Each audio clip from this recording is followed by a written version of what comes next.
પડકારને અવસરમાં બદલનારા ડોક્ટર સુરેશ હનગવાડી, પદ્મશ્રી 2026. 1963માં જન્મેલા તેઓ હિમોફિલિયા બી થી પીડાતા હતા. આ એક વારસાગત વિકાર છે જેમાં લોહીનો જથ્થો યોગ્ય રીતે નથી બનતો. મારી માએ મને પિંજરામાં બંધ પોપટની જેમ ઉછેર્યો. જો હિમોફિલિયાનો ઉપચાર ન કરવામાં આવે અથવા બરાબર ન કરવામાં આવે તો સાંધાઓને વારંવાર થતી ક્ષતિને કારણે ખાસ કરીને બાળકોમાં સ્થાયી વિકલાંગતા આવી જાય છે. ડોક્ટર સુરેશ પોતે પીડાતા હતા એટલે તેઓ ઈચ્છતા હતા કે હિમોફિલિયા પીડિત બાળકોને સામાન્ય જીવન મળી શકે. મારા મામાજીને માથાનો તીવ્ર દુખાવો શરૂ થયો. એમણે ડૉક્ટરને કહ્યું, મને હિમોફિલિયા છે. હું મારા માથામાં થનારા રક્તસ્રાવને અનુભવી શકું છું.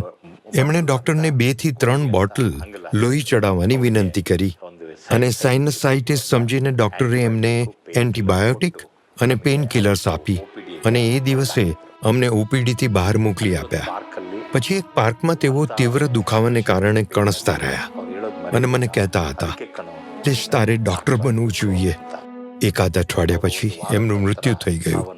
ત્યારે મેં ડૉક્ટર બનવાનો સંકલ્પ કર્યો. ડોક્ટર સુરેશે MBBS કર્યું અને ત્યાર પછી પેથોલોજીમાં MD કર્યું. પોતાની પહેલી કમાણીમાંથી એમણે કર્ણાટકની પહેલી હિમોફિલિયા સોસાયટી શરૂ કરી. પડકાર એ હતો કે દવાઓને વિદેશથી મંગાવવી પડતી હતી એટલે એ બહુ મોંઘી હતી.